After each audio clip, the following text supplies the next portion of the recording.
A few days ago, news was out that Betty Kyallo's beauty place, Flair by Betty, was to be auctioned.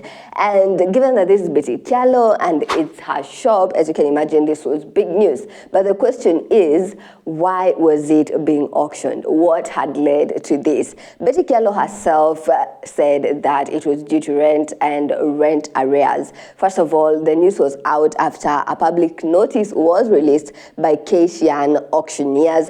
They stated the list.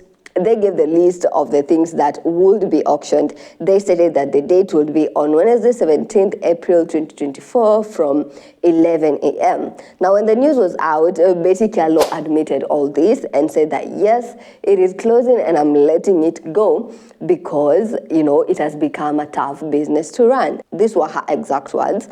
Obviously, running a business in Kenya has become so difficult. Landlords don't want to reduce rent, and it becomes a huge burden on businesses that are struggling because of the economic slowdown. I let it go. I am happier. I sleep better. My peace of mind is more important than a name. I'm good. So from that, we can tell that the issue was rent, from what Betty Kyallo told us.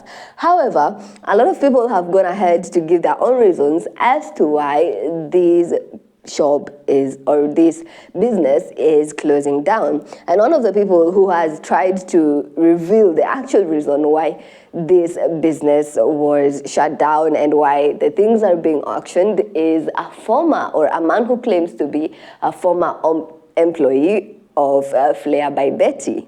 Watu kama sisi wenye tulikuwa tunawak pale, hiyo ni kitu tuliona ita happen. Unamaanisha aje? Because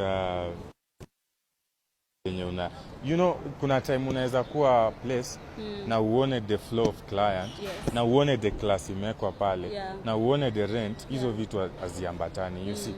But I remember the year that I was at Betty Kyallo, sales zenye zilikuwa zinakam pale ni zilikuwa on me na dem fulani anaitwa Judy wa nywele, charging very expensive, really expensive.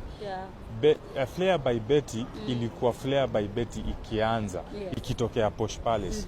Hiyo ndio ilikuwa Flair by Betty. The flow was good, the clientele, Betty alikuwa anatengeneza millions from that place. Kikuja walikuwa wameshaharibu jina ya Betty because the service is expensive. The charges are expensive and the service are poor. This former employee went ahead and attributed the downfall of this business to two things: poor services and high prices. I went to the comment section in BNN. Remember, you can always engage with content on BNN, and right now BNN is free, so the link is right in the description. Don't be afraid to click it.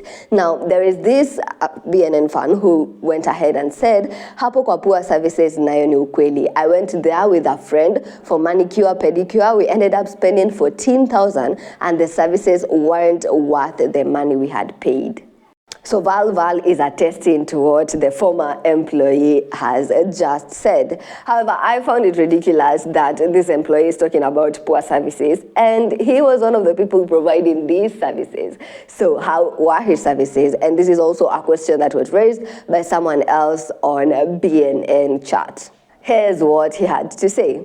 So according to this man, Betty Kyallo wasn't a businesswoman and she was just pretending to be running the business, but behind the scenes, she was hiding money in the business. This is his analogy and this is his reason. Betty Kyallo, the Flair by Betty Kyallo shop owned by a media personality, Betty Kyallo, has been put up for auction over pending rent arrears. This, by the way, there are the people every day on social media unaangalia, these are millionaires living lavishly. They're business people, they're what? But we all know they're not business people. We all know that. They're not business people. These are people who just get chunks of money from very shoddy places and then they try to pretend they're business people by starting to hide money in such places. Since they're not business people, it just crashes as usual. Paper tigers falling all over the place. This Basil looks for women who are doing actual business and media and highlight them. Stop showing us these slay queens who do nothing.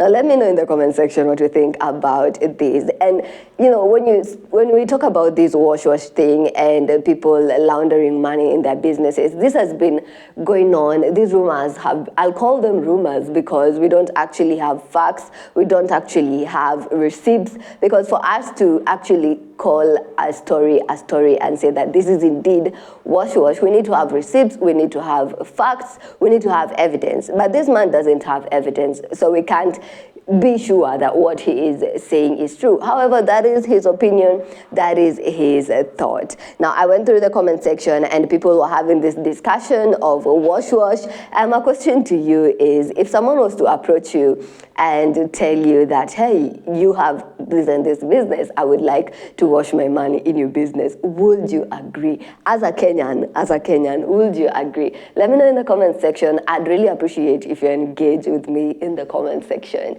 At the same time, more information was disclosed in the comment section. Apparently, this person is a thief. I'm not saying it, but rather there was someone who claimed that this person stole from them.